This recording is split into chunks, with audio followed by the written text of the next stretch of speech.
So cray. Hooray. And what is not live? Chat. Because, you know, if you're going to be good at something, why not be perfect? Why not be chatty? Bam. Chat is now going. Not Chad. Chat. Chad. Oh boy. That goes. Show 74. Come on, man. What's up?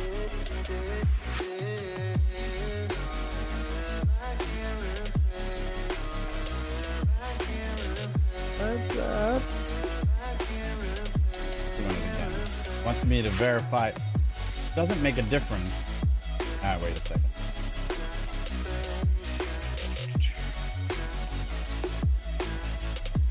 Does make a difference. There we go. And I'll tell you, Google's got some problems and some stuff.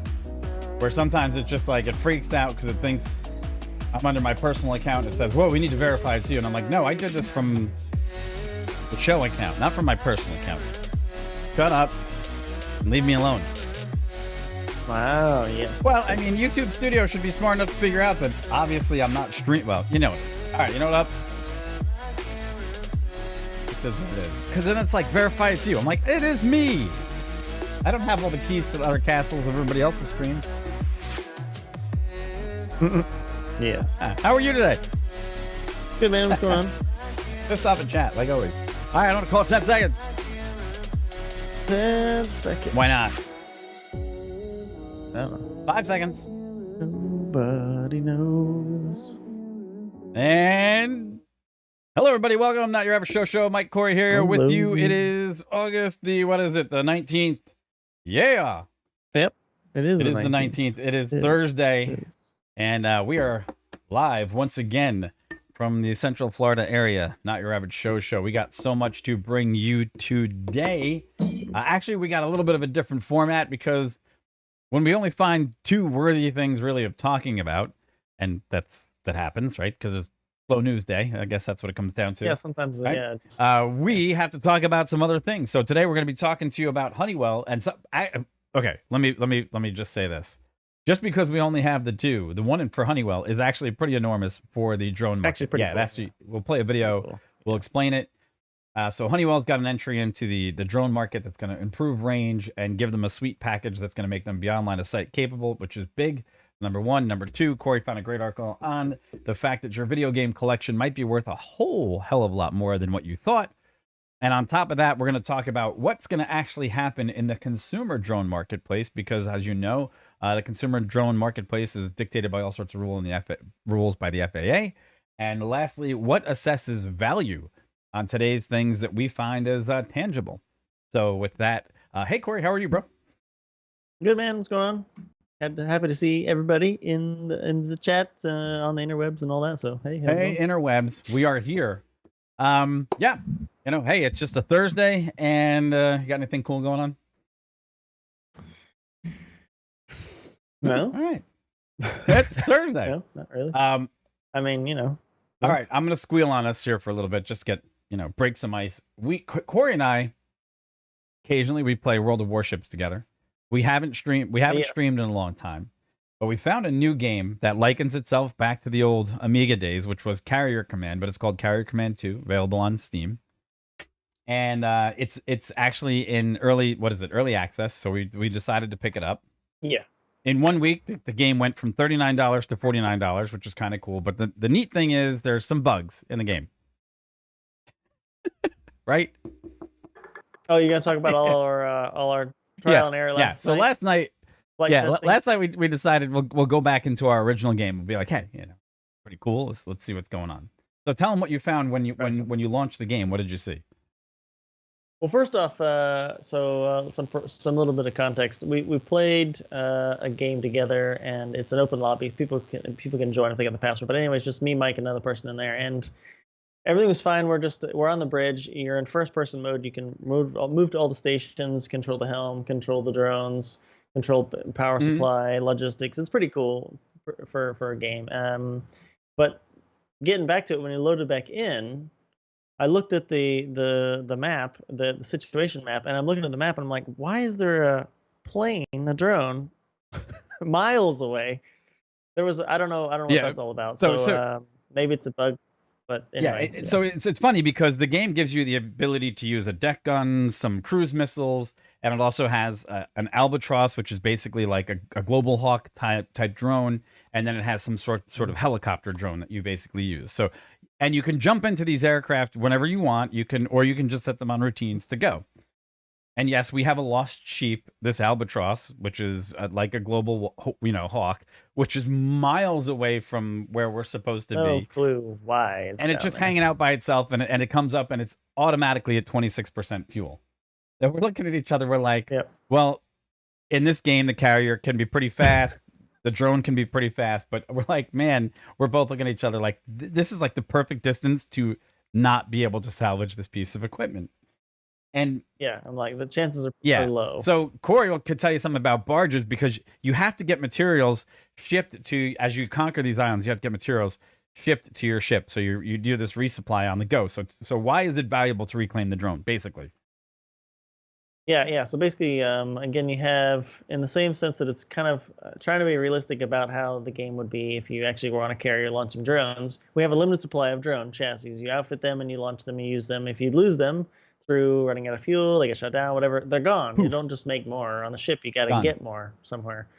And you can get other things of the supplies by capturing islands, which have factories, and that's all great. But that adds a little bit extra to the logistics part of the game because after you capture an island and then you claim it, and you pay the island, it'll make stuff for you, but then you gotta go claim it and then move it where you need it to go. So it's valuable to not lose drones if you're not getting something out of them. If you just Yes. lost them, that's not good. If it's in fighting and you it's had some return on your investment and time, fine, whatever. But we try not to lose them because it's hard to get another one. So basically, Mike and I were talking. We're like, okay, turn the ship around as quick as possible. And basically, I was piloting the ship, managing the ship's power, trying to get this pretty choppy sea at that time. There's a storm in the area in the game, so we're just everything's kind of working against us, the flow of the current and everything. And Mike's over on the drone. And we're just trying to make this work. I try to set waypoints to get the drone back. It falls in the ocean. It doesn't make it. I turned to Corey and I said, look, we're like this is literally like the perfect scenario to have this, no matter what we do, have this drone literally be within like landing distance. It's going to get in the pattern on the carrier and it's going to fall into the sea. And we tested this because I set different altitudes as waypoints. It can only go to 2,000 feet. I manually started to control the drone. I found out actually you have altitude and variance in altitude, so you go much higher and you can get this thing to use all the energy to go up, but it travels faster when it gets up there. But no matter what scenario we chose, even getting the drone almost up to 10,000 feet and then using less power, but then the rate of closure was less, but we milked it for everything it was. Yep Mike dropped all the bombs, dropped all the ammunition. Got as high as he could go with a decent rate of climb with speed to try to get close to the carrier with minimizing fuel. We tried gliding it. Still fell in the ocean. We tried a bunch of stuff. Still fell in the ocean. And it's just happens to be maybe be half a mile too far away. It's real close. It's real freaking close. So at the end of the night, after the third attempt, I think it was, Corey turns to me and he goes, that was so close. I can see the smoldering wreckage in the sea. And I come over and I look, and it ends up, we're both on the tower of the carrier looking off in the back of the sea with this little wisp of smoke like drifting up. It's one wave. The waves are pretty big. It's a storm. It's literally one wave away. And I'm like, oh my God, it's right over there. It's right there. It's right there. So anyhow, why are we discussing that, right? Because look, automation, technology, gaming, this is what we do, not your average show. But hey, on the serious side it takes a lot to get a drone, any type of drone, even in the virtual world, in the gaming world, to do what you want, to have it work remotely and have it do its job diligently to the point where it doesn't pose a greater threat to the people below and the area below while still serving the general public needs and doing what it's supposed to do, right? That's basically what we want in drones, because you want this to basically be what the name is, like a worker bee, a drone. You want it to go out, work aerially, do its aerial support mission, whatever it's supposed to do, come back and be successful. Well, the people at Honeywell, which we've talked about at length, they have their fingers into every piece of pie of aviation that you could ever imagine. and they're a lot bigger and a lot seated in that area, and they are perfectly well suited towards bringing out a drone package which would not only increase the duration of flight, which is exceptional, but also offer a package to the regular everyday guy that wants to do commercial work with this that can go beyond line of sight. Now, if any of you guys are a big fan of drones and you understand what the drone world is all about, the FAA has 107 rules and they have exemption rules to those that basically say that you, as a commercial drone operator, could turn around and use a drone in a manner that goes beyond line of sight, meaning that you no longer can maintain visual with the actual apparatus on the horizon. And that's where this comes in. Beyond Visual Line of Sight Solutions by Honeywell. And without further ado, just to give you guys a perfect explanation as to what this thing actually does, they made a great video, which we're just going to play, because it's fantastic. They do an excellent job. Yeah, it's exactly what you it's really hits it right on the head about what it is that you want this thing to do, how it operates, and then we're going to discuss. So without further ado, here it is. Introducing Honeywell's Beyond Visual Line of Sight Systems, a suite of power, avionics, and connectivity solutions to allow UAVs to fly long distances with minimal human intervention. Unlike traditional drones using batteries and line-of-sight radio links, UAVs equipped with Honeywell's BVLOS technologies can fly 3 times longer, avoid hazards up to 3 kilometers away, and stream video of their progress anywhere in the world.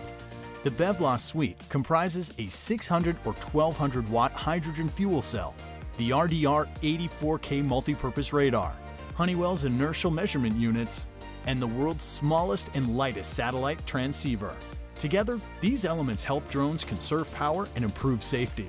The hydrogen fuel cell in the BVLOS suite operates 3 times longer than batteries. It works silently, unlike gasoline engines, and emits no greenhouse gases.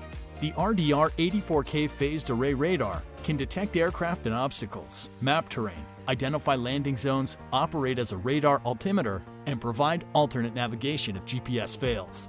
The radar's onboard software generates avoidance solutions by itself, eliminating the need for a secondary processor. Our UAV SATCOM allows for seamless control and monitoring beyond obstructions. Honeywell's Beyond Visual Line of Sight Systems, shaping the future of unmanned flight.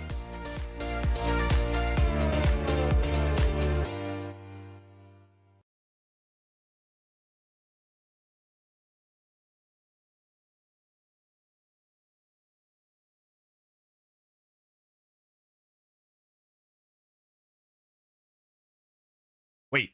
All right. Hats off to the Honeywell folks that actually produced the video, because it's actually fantastic, right? That explains everything that we wanted. I had my mic turned off, so I didn't sneeze during the video. Sorry. And basically, when Corey found this, he said, "Hey, it's explained very, very well." And it looks like to me, they went with a 3 times rule. Can we make it can it go 3 times farther? Can it stay up 3 times longer? And can it do 3 times the work of the average person with the onboard processing? And for a great leap in hydrogen cells and the technology on board, fantastic. What's your thoughts on this one, bro? Yeah, exactly. I mean, when I found this link from again, as you mentioned earlier with the intro, Honeywell, a name that we do know. They make quite a bit of other things in the aviation market. So when I saw this suite they've kind of given put on the market for for drones, it was pretty interesting. And so it talks about different. You got two versions of the hydrogen fuel cell, and just to know as well, there are other hydrogen powered drones in the market, but they're kind of like a package. This seems to be something that you could get for your operation, and then you could like put it on your own thing, and then of course get it approved and all that. But it seems like you could apply it to your own application. Right. It's something, of course, aimed at stuff like firefighting, survey, search and rescue, things like that. But of course, it could go to delivery stuff as well. If we're talking about drones that maybe do delivery for your parcel services. There was talk a while back, maybe there would be a truck or a van that had multiple drones in it.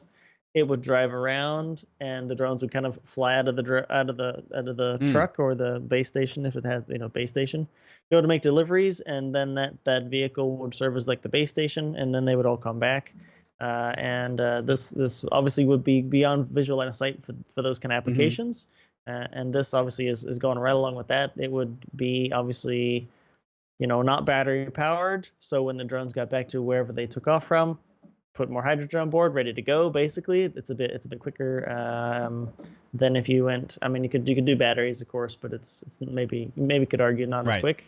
So I think the applications are intriguing as for operations at scale. I think, right, or in remote locations, especially remote locations, where this would kind of benefit. It's massive. It is intriguing. I think it's pretty interesting. I want to see how it's like where it's first applied to what applications, because we talk about Mike and myself are both Part 107 certified drone pilots. But if you want to fly beyond visual line of sight in the FAA's eyes, you still need a waiver. And there's some other rules with that, and we won't quite get into the FAA's rules on that here. But I guess the point is, I would be interested. I may even actually reach out to them and try to see if we can get more info for you guys. Yeah, just like, is it for sale? Like, how much is it as a package? Just more info. Well, because look, there's some components here, right? They're talking about the Honeywell 600 watt to 1200 watt hydrogen fuel cells, which, first of all, if that's the case, which Corey just mentioned, right? It's an electric powered unit off these hydrogen cells, but it's still ultra quiet, right? It's got the IntuView RDR 84K radar, which is obviously another surveillance system on board, which, like it said, it can turn around and avoid obstacles as it sees. It also has its inertial measurement units, which obviously are going to be based off of something like GPS or gyros on board. And then lastly, they have the smallest UAV SATCOM communication, which enables you to relay 1080p HD images back to the operator. That's pretty cool. Yeah, actually. so that's a big selling point, right? So now to break it down and what this really means as far as the 3x3, almost 3 rule, right? 3 times the range, 3 times the operational capacity, and if it takes an offloading burden from an operator to sit there and have to avoid obstacles, and he can simply just pre-program the routes, and then this little SATCOM unit gives him full real-time displays about what he's working with in the meantime. It's massive. And again, this is really stretching the beyond line of sight abilities of people to work deeper into remote areas. So another place where this could be used: power line inspection, pipeline inspection, inspection of underwater pipelines in the Gulf of Mexico. Other things could be, like Corey said, could be search and rescue. So you would deploy these things. I see this going way further because it's an advancement in the right direction. Now, one of the things that Corey also did before we came online, he's like, well, I wonder how hard it is to get actual hydrogen to fuel these things. Now, I imagine that Honeywell might have a package that includes fueling these as well, but apparently hydrogen fueling stations right now are far and few between. So I would imagine they also have to sell you into some sort of package to make this work. Is it investable? I think this is a great step forward in the actual UAV community and really giving drones the ability to go in and be part of the utility marketplace. Me personally. So yeah, no, I've been interested to find more information about this. Having looked at this from today, just from Honeywell, it makes me want to go out and see what other, like I said, what other applications for hydrogen are for lighter vehicles. And obviously the car market and the air taxi market has its own conversation, but so these small drones, I'm interested to really wonder like payload and things, because if you look at the video, of course, that Mike played a bit earlier, it's not a small drone, but it's a utility drone for like survey, and it's one of those like 8 order. It's a decent size, and I'm wondering how. I mean, it talks about endurance, of course, 3 times as long as a similar powered battery size. So I don't know. I'd kind of like to know more. So like I said, I'm gonna reach out and see. Did you put the UAV coach link in below as well, or no? Did you leave that one out? I did not. Maybe we'll include that one too, because one of these other links that Corey found is that there are other top hydrogen fuel drones that are available in the marketplace, and basically this UAV coach goes through and explains that there's a few that are out there. I think there's one called the Duzin DS30, which looks like it's another comparably equipped type drone for surveillance.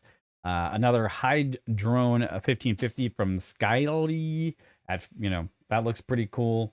And then they talk about some of the other things about hydrogen cell fuel providers for drones.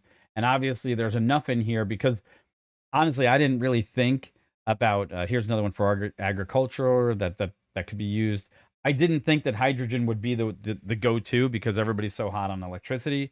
But literally, again, the biggest drawback to having nothing but batteries on top of a drone are, as you use the energy on board, the weight from the battery still remains on the vehicle, which will always hamper its ability to maintain either a longer duration because it's still going to maintain the stress of carrying that weight, or a further distance out and speed. It's always going to be hampered by those things. So interesting to see, but a big step forward in the drone marketplace, and we're going to continue the conversation. So if you get a chance, like, subscribe, follow.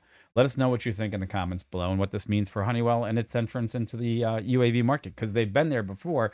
This is just a more compiled package to make them more accessible. And I guess the next part of that conversation, though, would be what Corey's going to bring up here, which is kind of the future of what we can expect to trickle down into the general consumer markets. I'm talking about the video game. No, we're talking about the consumer drone markets. Like, how would you see this impacting, say, a DJI drone that could someday run on hydrogen power, or something that's smaller that could run on hydrogen power? And if you think that that would be a possibility that the consumer market would see, say, 5-10 years, would you think that could be something we could do? I do. I think that some of the tech, at least in this the Honeywell package we're talking about here, some of it is certainly able to trickle down to general use drones, I would imagine. I do wonder about the hydrogen fuel cell because of availability.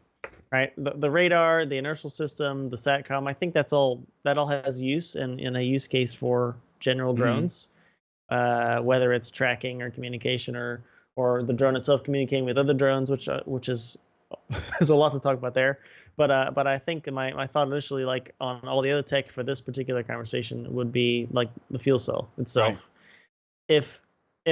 I'm just thinking to myself, right? If you got a recreational drone user, like any guys in chat, you get a recreational drone, you got a place you're allowed to fly it in, and you're like, what do you guys want to do today? You get up on a Saturday, and you're like, oh, let's go fly the drone. Okay, cool. So you get all your drone stuff together, and you gotta get fuel though, right? You gotta go somewhere. You probably don't have a hydrogen storage in your garage, probably. However, you can plug your little battery into the wall. Right. True. Currently, so that's maybe my thought about the hydrogen part is, again, fuel. Where do you get this? Where are you gonna get the fuel? If it's available in a safe and accessible manner, and it's obviously not super expensive, of course, then yeah, sure. I mean, sure, why not? I don't think people are gonna want to go to get hydrogen just for recreational use. No, that's true. But I think the other part that might speak very well is the integrated packages as you get smaller SATCOM capability. Not everybody needs in their recreational drone. Do they need, sophisticated SAT communication technology, and a wavelength that's going to carry it back? However, to get beyond the line of sight things that some people might be interested in, and they might want to get the waiver to do so. Let's say you do want to fly your drone, say, 5 miles across a channel to an unoccupied island, and you just don't have a boat to get to the island to launch from the island. Well, there you go. Yeah. That might be really, really worthwhile to you. Or the ability for these things to dodge targets, which, look, let's face it, the DJI packages have gotten very smart. Their anti-collision is pretty good, but it's not foolproof. It doesn't see well through leaves or trees. Those things are difficult depending on how much foliage is on the trees, number one. Number two, the second thing that it doesn't do very well is cables. Right? Doesn't see cables very well. And lastly, it doesn't see these articulated towers that you see that support these cables very well in some cases, because it's like Swiss cheese to them. It needs more of a flat surface to really be reactive. And what are these drones? These, really fly around a lot of trees, power lines, and, telephone poles. And it's pretty common for them to impact those on a regular basis. So I do see that trickling down, becoming more sophisticated, and something that you're going to see possibly in the home commercial market, because it's just something that I think is more applicable. That's about it. So yeah, no, I agree. There's certainly applications there, and I mean on the end of as you're hinting as well hinting at is tracking and avoidance on the unit itself, and I think the FAA would find that also really appealing. and the fact that they could, again, the drone can also tap in, broadcast where its own location is to any system that may or may not be trying to keep makes track sense. of that. So, in a way, I'm just spitballing here, but in a way, if the drones were easier to track and they automatically avoided obstacles on their own, it may make FA more apt to let them fly more places because they're more efficient at not doing things they shouldn't do. But that's just me totally guessing. You can't guess what the FA is going to do, so I'll just put that out there. But until there's an automated technology that's proven to be almost bulletproof, one of the problems that you might have is threat and error management is that these things are always capable of some sort of loss of connection, and they could do a flyaway, right? And that's a concern. And it does talk about automatic nav, though, and plot its own course. And that's the thing, right? I've had problems with my Phantom 4 before where it's literally said, I'm going to return home. And it said, suddenly bugged out and said, well, I'm going to choose an altitude that I knew it recognized an obstacle in the way between that and me and that. And I was like, whoa, no, man, you're not really getting what's happening here. So I've had issues with that before. I've also had issues before where just in general, the transmitter disconnected and the drone just stayed stationary, and I had to reboot both my iPad and the controller until I had control over it. Thankfully, the drone went into like a safe mode where it just basically sat there and said, well, I'm just going to hover for a bit. All right. So let's see what happens in the future. Let's see what these marketplaces really do. Because great, it's awesome to have commercial, big, high profile drones doing work. But hey, let's face it, a lot of people, the most interaction they're ever going to have with these types of drones is what they're going to play with at home. And it's cool to see because it's fairly revolutionary. Cool. Yeah. All right. Yep. Hey, like, subscribe, follow. Let us know what you guys think. Let us know what your concerns are about having this higher grade technology possible available to the general public in the not too distant future. So that would be kind of interesting. All right. With that, we're going to move on to... okay, I have to preface this because Corey has always found this stuff that's really, really cool. And it's always a good talking point. He found this stuff on non-fungible tokens, which we're going to talk about a little bit later in the show. But he did find this great article on what your video games might be worth. So with that said, sir, take it away. Yeah, so this next article exactly from that. This one comes from CNN about video games. And what it basically says is why your old video games may be worth more, maybe worth millions. And I admit, as I was looking at this, I know I'd seen some things about this in the online before, right? Okay, a mint copy of Zelda sold for 850,000. Super Mario Brothers. So the cassettes, and I'm thinking to myself, okay, I'm a gamer as well. I've got some games that I probably now do need to go take a look at and maybe see if they're worth something. But it got me thinking a few things. First off, I wanted to know more about how you actually get your old video games, in this case, like assessed. How does it even work? How do you do that? How do you know what you have? But then on the flip side as well, which is the second half of the conversation for this one, is what gives things value? Obviously, that's quite open-ended, and we can talk about a few things that I just wrote down, and then little research online as well, like what gives collectibles, essentially, what gives things value, and that really dovetails itself right into NFTs as we kind of get into the end of the conversation. But this one talks about, so if you go through this, you'll see it's from obviously CNN. They're talking about all the reasons that people might want these kind of things to buy them again later in their adulthood. So obviously nostalgia comes in there. But an example here, back in early August, an unopened copy of Super Mario Brothers, which came out in 1985, set a world record when it sold for $2 million. I thought it was 1.5 or 2 million. I thought I read. Oh no, the other one. Holy crap! I missed that in the article. Okay, so it's down here. So yeah, a mint copy, of course, and we'll get obviously condition plays a lot of any collectible, right? You guys could figure that out too, but it's just something to see. And here a few weeks earlier, a sealed copy of Super Mario Brothers 64 from 1996. Was 1.5. So these are quite big. And there's the Zelda copy I talked about, the gold cartridge for 870,000, which I have a gold cartridge and I gotta find it. I'm killing myself. I don't know where it is. I'm just like, oh my gosh, I have a gold cartridge. Look, he's sweating. He's sweating. He's literally sweating. He's like, I have a gold cartridge somewhere. Like that. It's like that meme, you're like, oh, where is it? Like, yeah, but anyway, so there you go. But I mean, and some things I just wrote down to kind of kick conversation off a little bit. Obviously, nostalgia's on there, like things you liked when you were growing up. Importance, if something had an important impact on society and made a significant change. Scarcity, obviously, the more scarce something is, that obviously generates perceived wealth as well, or perceived value, excuse me. Right? If you have something quite hard to get when it came out originally, and it's very hot, and you happen to get one and you keep it in good condition, you obviously hope that it's worth something quite a bit later. And then another one besides obviously condition already, so how well it is maintained.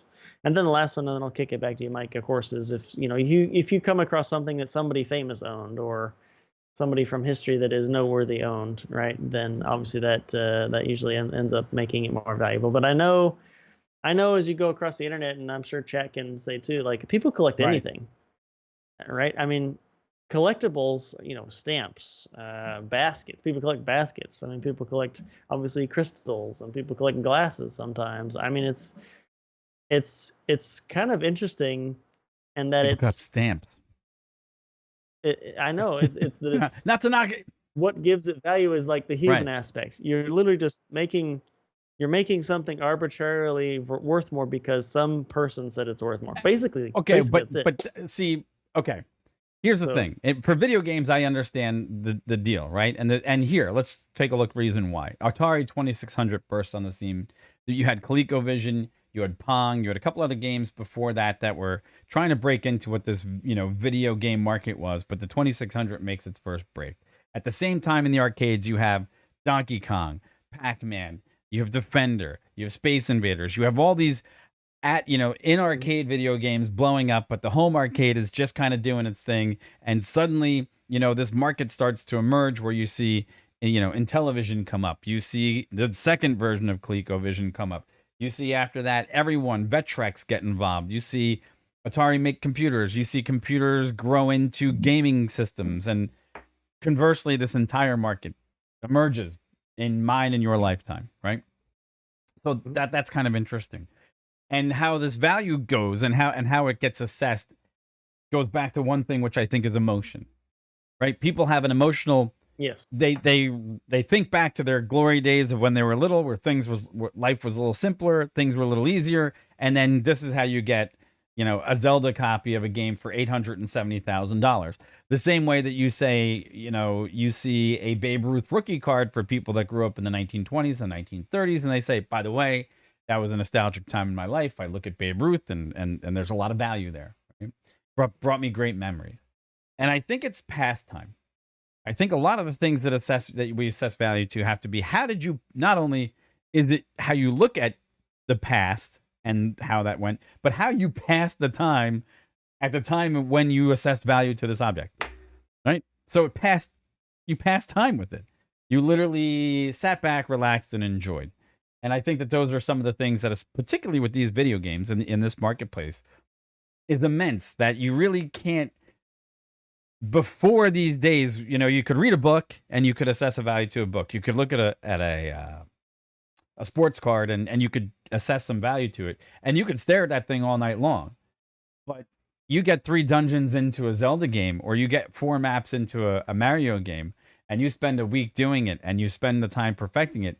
You burned a lot more time and put a little bit more mental energy into being involved with that. So I could kind of understand how these things are gaining value. But I want to parlay that into one other thing. How much value is too much value? Right? That's a big question, right? Because, you could go in important, scarcity, condition, fame. I'll throw in emotion and pastime, right? And we'll discuss that. Sure. But how much is too much value? Because these cartridges are now the same value of, say, some of the most expensive cars, old cars in the world. I know. That was literally exactly what I was going to say. We just talked about the Rimac. Oh, yeah. Navira earlier today before the show started, and how it's quite fast. Now the fastest production car around, obviously, and the Tesla Model S Plaid is not too far behind, but still behind. But then we look at this cartridge, the Zelda cartridge, and it's like what, 5 Model S Plaids? 6? Yeah. I mean, so this guy could have gotten a 2 million Mario cartridge is nearly enough to get you the Rimac. I mean, wow, that's impressive. So what do you think mean, what do you think in your stable of video games? What do you think you might have in a box somewhere that could be worth? All right, I know both of us probably don't have mint condition anything, but what do you think might be the most valuable video game you have in your collection somewhere in a box? Collecting dust. So I will say, so I'll start by answering that I kept almost all the boxes for all my video games, and it drove my parents freaking crazy because I had all these empty boxes. So they're pretty pristine. I just have to find them. Right. I've moved a few times.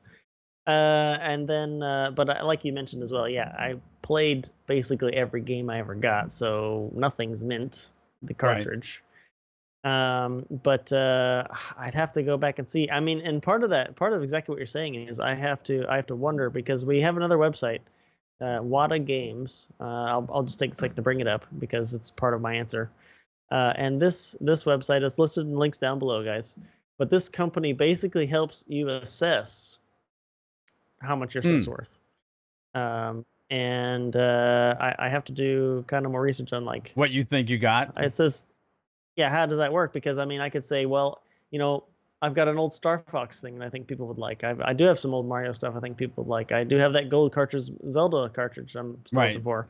But you may get some random things that people seem to like that you've got one of that you didn't, you were surprised. So I don't know, to be honest. I mean, I go through these, I'm on their website and I'm clicking through the platforms and it's like, wow, Genesis, Saturn, CDI, Xbox 360, NES, Super NES, GameCube, N64. I have stuff from all of these. So yeah, I mean, wait, I haven't even looked. Wait, where was that? Where was that list? Where was that list? If you go to their website and then you go to the bottom, I'm sorry, not the bottom. You go to get started or whatever. Read the article here, and then there's a interface, and you just some drop downs. Oh, you just right there. Step one, submission. Okay, so here's the thing. So I think the things that would be in biggest, and I'm gonna say this one is, guess what I have in the box, and I saved the boxes. The 3DO, the Atari Jaguar, which is still in the box. Every Jaguar game I have is still in the box. Every 3DO game I still have is still in the box. And I think those are going to be some of the more rarer ones that I have. And guess what? They're here. They're literally in that closet right there, which is amazing. And I also have a Nintendo 64 with a very select set of games that's still in the box. So the Atari 2600 stuff that I have is probably not worth much, but it's still around. And when that value pops up at some point, I think that might be worth it. And then I still have a working TRS-80, an Atari 400 computer, and the Intel Aquarius, which was one of their versions of a home computer at the time, which is a complete rare monster in and of itself. Although it's not in the greatest of condition, it's kind of, the parts are kind of misplaced at this point, but it's got some of the stuff together that I need. So yeah, I'm wondering what my values might have, because I might have some stuff there that people are like, well, it's not valuable because no one cared, like, yeah, could be interesting. So they do have a submission gallery here. They have a Sega CD of, oh man, they have some interesting stuff here. They have Gyromite. Oh my God. That was the one that came with the S. No, it actually came with the NES with the Rob the Robot. Wow. That's incredible. Karate Kid. Could be real interesting. All right. Turtles in Time. How much is that? Turtles in Time worth? might be a valuable one. Super Mario. Oh, Mario Party 2. Nice.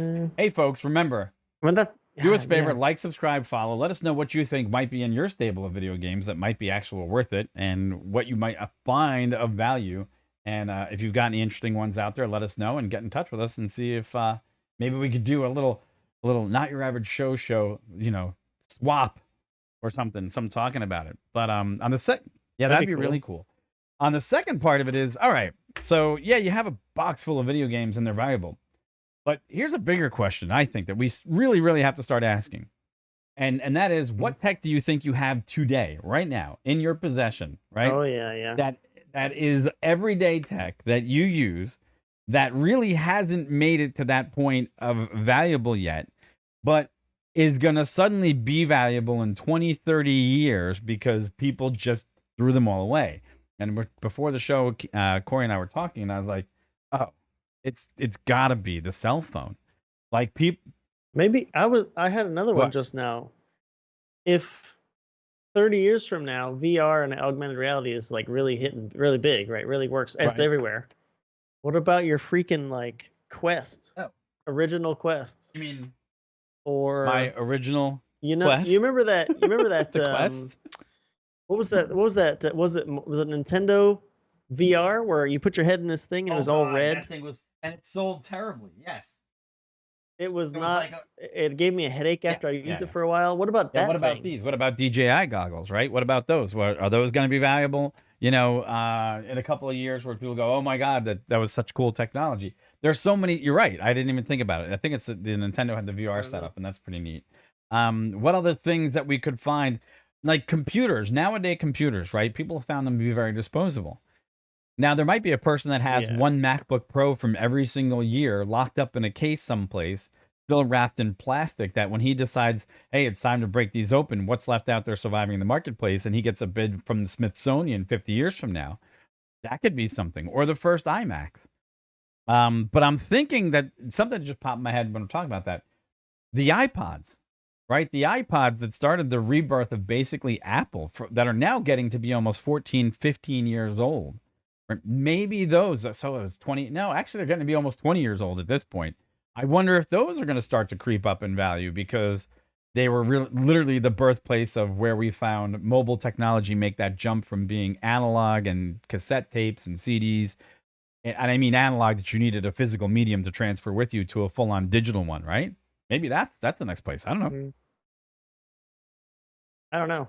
Yeah, it's one of these where I'm thinking to myself as you're talking, I'm like, okay, if we could, if we knew the future, a lot of things would be different, right? I mean, obviously straight lottery and all those other, if you tell the future, stock prices, you could go back and invest and stuff. But I don't know.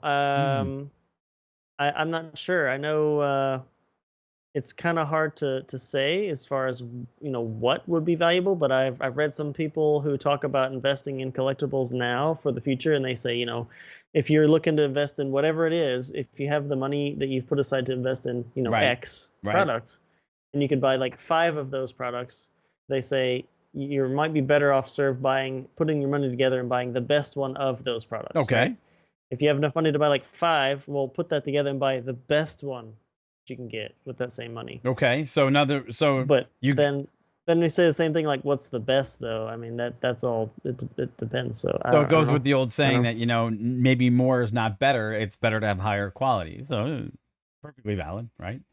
I don't know. It's going to be interesting. I think one of the things when you cross that threshold, I wonder 10 years from now how much the first Sony Walkman is going to actually be worth, and if it's in mint condition, and if that could be something else that people look at, right? Portable audio technology. I mean, we talk about video games that used a disc, like you said, the Walkman that used a disc. Well, it was no kids these days listen to music on a CD player. Not at all. That's not a thing. Well, it's funny to see. We grew up with cassettes and everything else before then, and they don't have a clue what a cassette is. 8-track. Forget about that. What about vinyl? Right? Vinyl is coming back, and it's coming back huge. That's true, though. That's true, though. So vinyl got that. So people are all about vinyl because they hear the warmth, they hear the crack, the hiss, the pop, and they say that the volumetrics of the actual sound on vinyl just has a more room-filling sound because it has the imperfections. And that when we went to lossless formats, well, great digital masters and how they can be and how they're perceived by the human ear, it lacks the warmth and the charm of a physical medium, right? Hey, to each their own. I mean, the only problem with me is that I find that I can't drag around an analog player on my back for vinyl. So, and I remember when I got my first Sony Walkman, and it was one of the garbage ones, which only had fast forward, play, and I think it was stop as a button. I don't think it even recorded back then. And then in order to actually get to the other music, you'd have to literally flip it over, fast forward the other direction, fast forward, flip it back in and flip it over again, right? So I remember. Yeah, I had one as well. Yeah. Same so thing. they weren't easy to work with, but you got away with it. And I think it was Dire Straits, Brothers in Arms. I must have, I mean, I hammered the crap out of that. I listened to that so often it was ridiculous. So interesting. I wonder what those things are going to be of value that people find. Anyhow, folks, that's all I got time for. You got any more time left? Anything else you want to talk about? Nope. The last thing I was gonna mention was just thinking about how, like, movies sometimes bring some of these things back for us. You talk about, Star-Lord. He listens to his music on a Right. Walkman. Yeah. Ready Player One. That whole movie is about nostalgia. True. That whole thing. That whole movie is True. about nostalgia. And so what will be, and just like you said earlier, what will kids and adults be talking about in 50 years Right, from now that is from now? I agree. Who knows? All right, folks. That's all we got time for today. Thanks again for tuning in. We appreciate all the support. Then again, the videos keep climbing. The subs were, I think the last check I was at 336. So it's enormous, the support we're getting. As the exposure goes up, the subs go up, and we couldn't be more thankful. The growth has been astronomical as far as how little exposure we've been able to get at this point and what it takes to grow a channel. So again, thank you from the bottom of our hearts.